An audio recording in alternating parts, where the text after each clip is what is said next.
It was the desktop era and internet was not as good as today.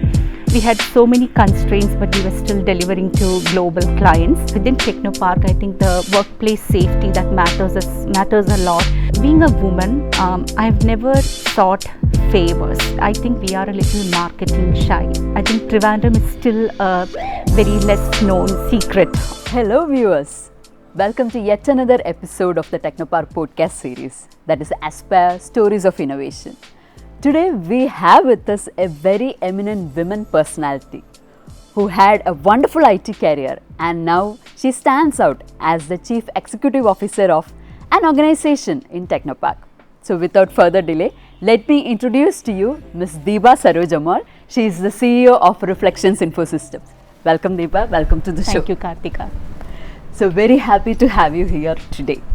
I'm happy to be here. So maybe we can start on a personal note. So being a graduate in electronics and communication engineering, you landed up in front of the laptop and now you are standing out as the CEO of one of the wonderful companies in the Technopark, right? So looking back, how do you see your journey so far? Can you just tell us about that? I studied in College of Engineering, Trivandrum from 1993 to 97. Graduated in electronics and communication engineering, but around 97, that period everyone knows, information technology was booming in India and that was a natural career choice for a lot of us. So I landed in information technology. I went to Chennai and worked in Cognizant Technology Solutions for a few years. I didn't land in front of a laptop. It was the desktop era and internet was not as good as today. We had so many constraints, but we were still delivering to global clients. So I started from that era, and when you ask, over the last 28 years, I feel as if I've come through, a few generations, because while I was in my career is when mobile phones became, very commonly available. In the beginning of my career, that was not available. As mobile phones came in, the landscape changed and the world economy changed a few times. So there were so many highs and lows, and so when I look back, it looks like a very long journey, going through a lot of different experiences, and I'm very happy to be where I am today. I think all those experiences I'm able to bring to the table today in trying to grow my company, Reflections. Great. So speaking about your workplace, that is office inside Technopark, right? So Technopark and the infrastructure being a government supported IT hub, it has its own advantages. So how has this infrastructure helped you in terms of strength or opportunities? So, I would largely talk about the IT infrastructure, the IT ecosystem in Kerala. I'm very glad to see that we are growing as an ecosystem.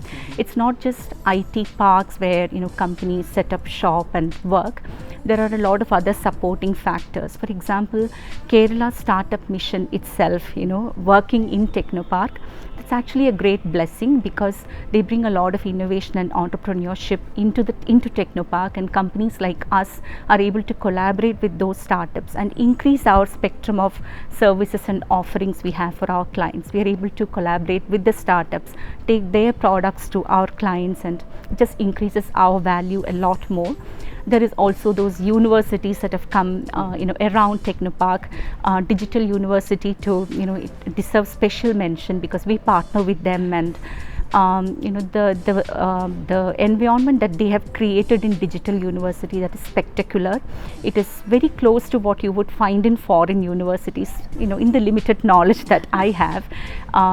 Students, and it's not just about churning out talent, but it's also about creating a lot of IPs, creating a lot of research and innovation.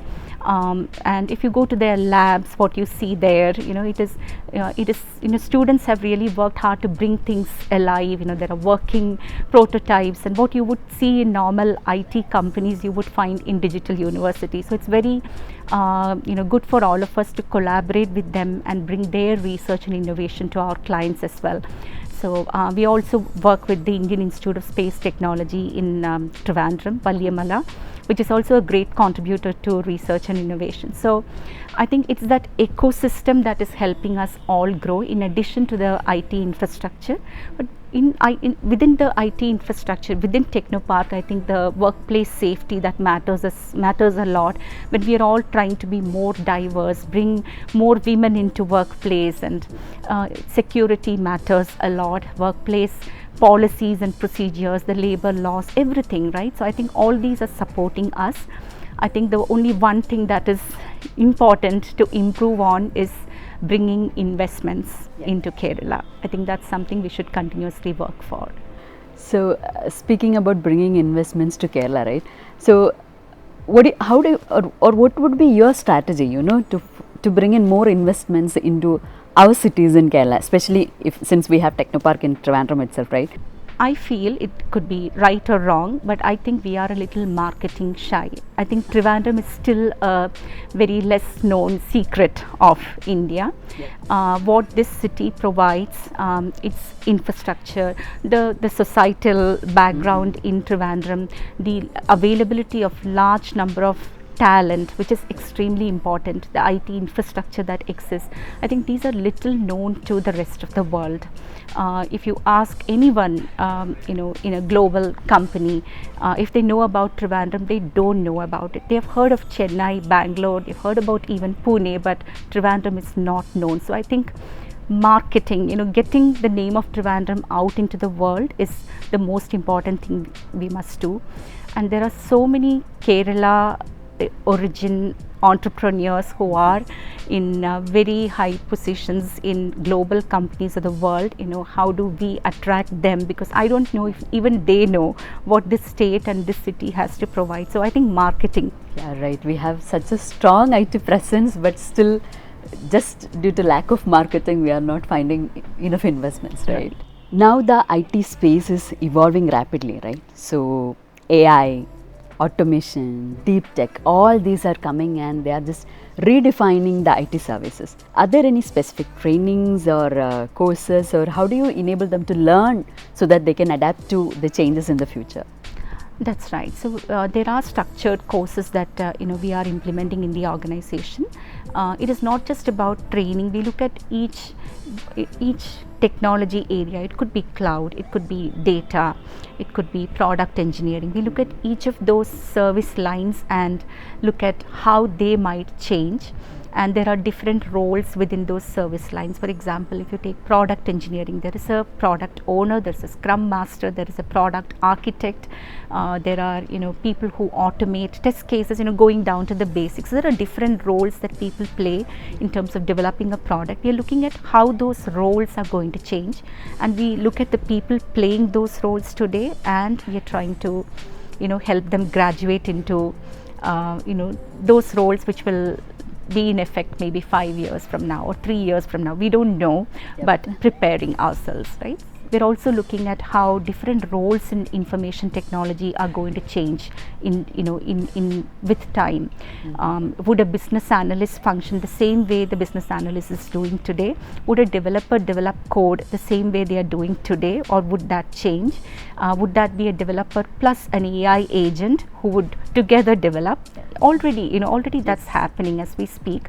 But I think every role in information technology is going to change. So we are looking at all that and preparing ourselves for the future.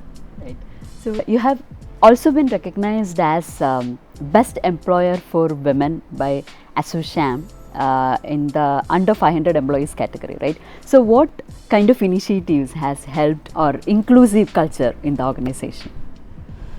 I think we are very unique in that we have our two important leadership roles are held by women. One, myself, and the second is Usha Chirail, who is our head of HR.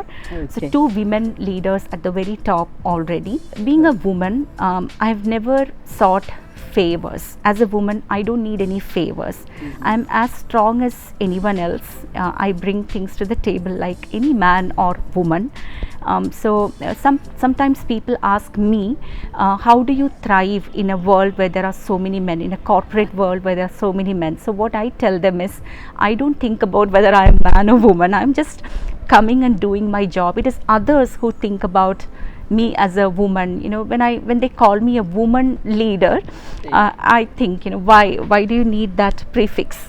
I'm Right, a leader, right. right? So within reflections also, we don't do any favors for women, but they genuinely bring their strengths.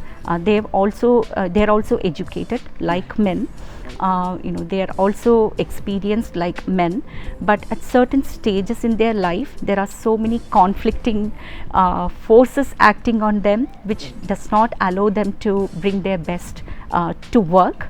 Hence the women have formed a certain group where they discuss all these problems coming in their career or at home. They even discuss best practices at home, best practices of parenting. They take up different subjects and discuss. And there is also mentoring of women by other women who are more successful. And we also celebrate women. It is about calling out women's contributions. This person contributed this. So it helps everyone feel encouraged. Feel more bold and take on more responsibilities. So nothing special, no favors. It's just supporting them in their mental conflicts, I think. Right.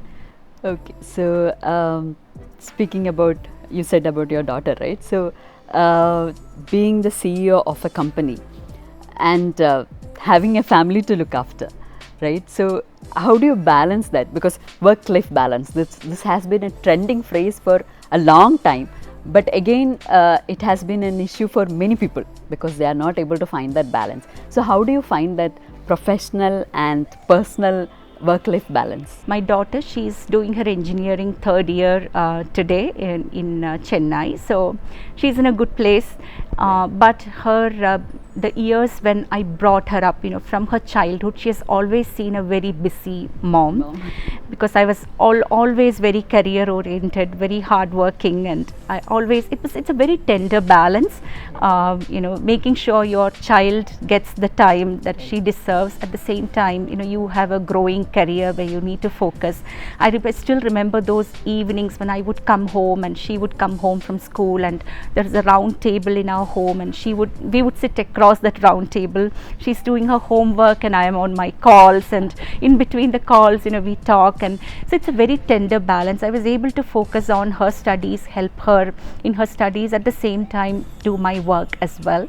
And I was never shy about seeking help from others, especially my parents. And there were some homekeepers, and I brought help. And I think some women do not seek help. When they try to do it all themselves, it can lead to mental pressures. I think we just need to pick what are the most 2 or 3 important things.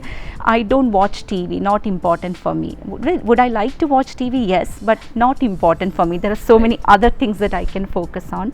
So I think it's about picking your priorities and giving your full heart to it. That's what I did.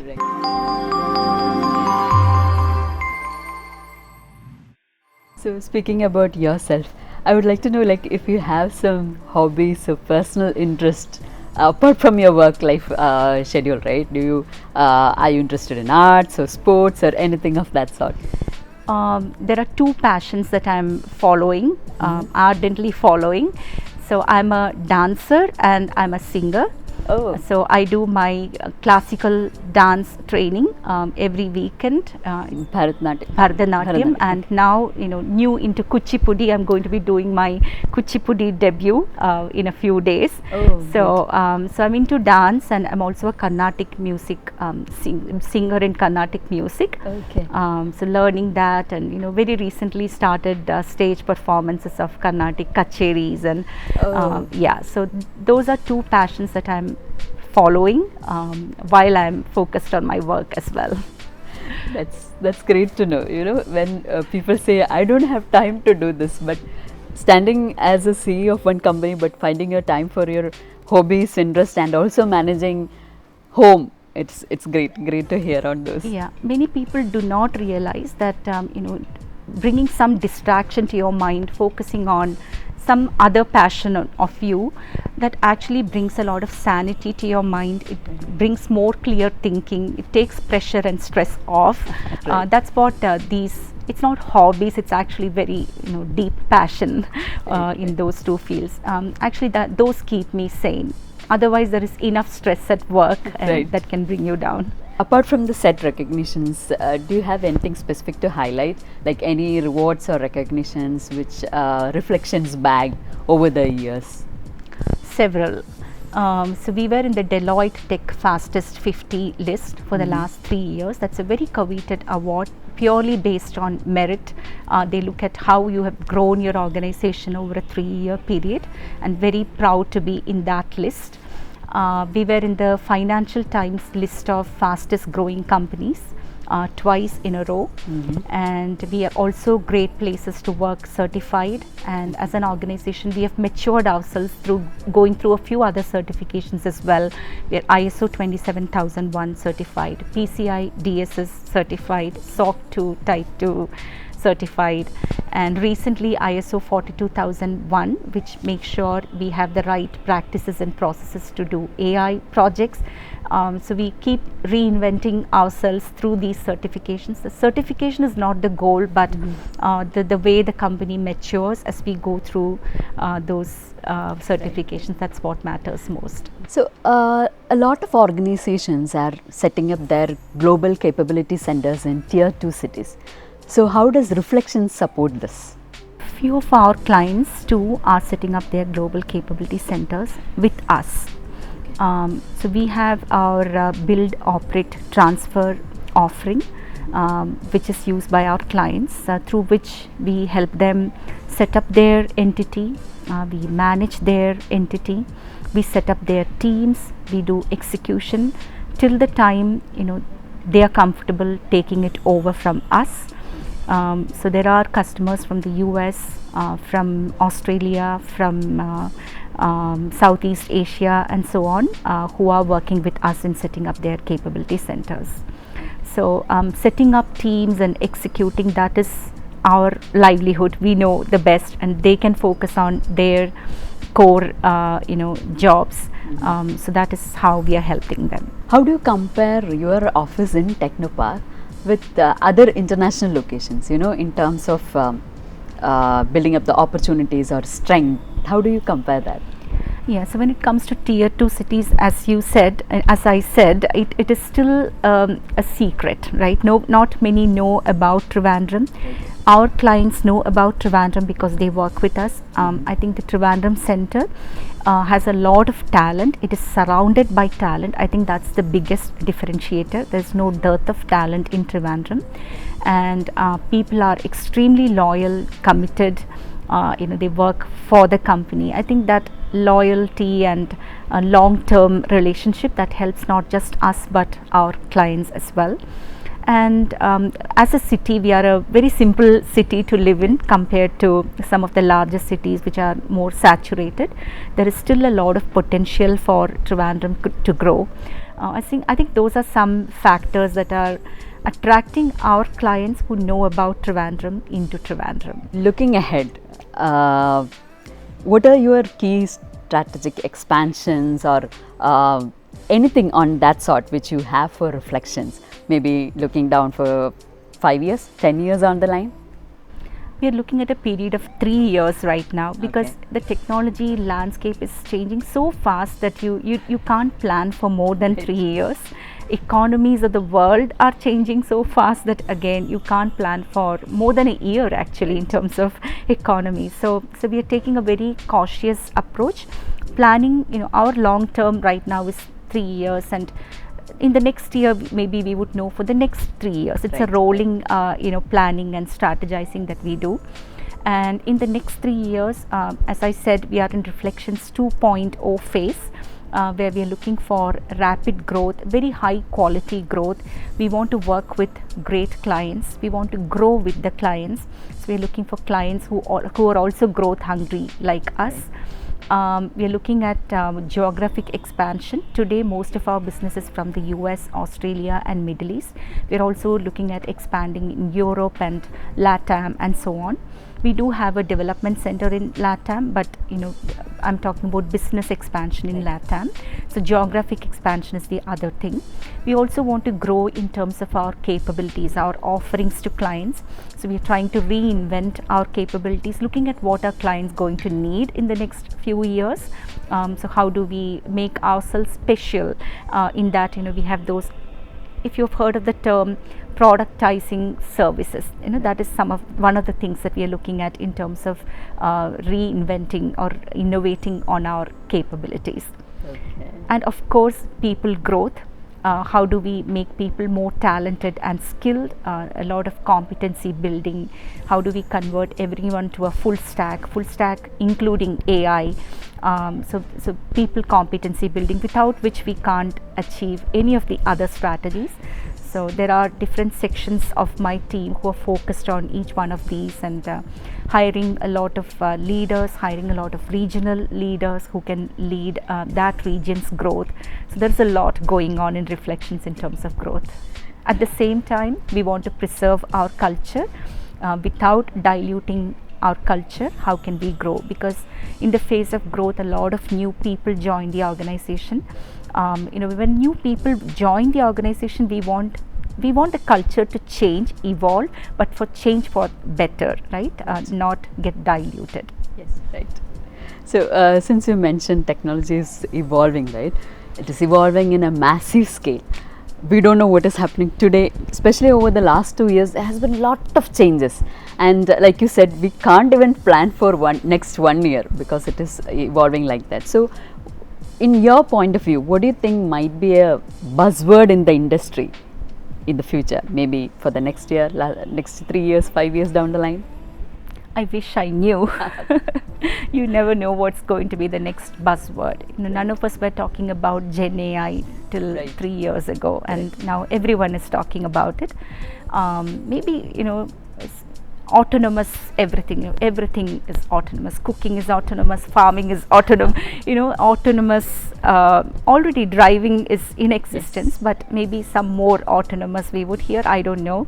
Maybe something to do with brain-computer interfacing. Maybe implanting chips in the brain, and I don't know. There are so many possibilities. Right. We never know what is going to happen, right? Okay. So before we wrap up, I would like to hear message from you. I'll give you specific groups for which you can give the messages, so that they know what they can expect, right? So maybe a message for your fellow C-suite officers. Be growth hungry. If you stagnate, you cease to exist. Right. So what about HR professionals? I think today getting capital investments is easier than getting good people to work in the company. So when you have good people, promote them, preserve them, help them grow. Right. Okay, then what about emerging entrepreneurs? Be bold but fail fast. So what about graduating students? Your actual learning begins after you graduate. In life, the actual learning begins after your graduation. Right. So never stop learning. Right. So since we talked about investment in Trivandrum, right? So what would be your message for investors who are looking for new cities? I think this is a very well kept secret. Trivandrum, please come visit and get to know the talent availability, get to know the lower cost of operations, and get to know how great a city this is. And I think this is the best location for you to grow your business. I agree. And any message for startups? I think a lot of startups today are lost in the business of pleasing investors. I think find the right problem statement and satisfy your customers, meet the customer's need, and everyone else will be pleased as a result. Okay, great. So, Deepa, it was great privilege talking to you, knowing more about Reflections. We had a wonderful conversation about what is coming up, what was there, lot of things we talked about. It was great talking to you. You came out from your busy schedule and gave us our time.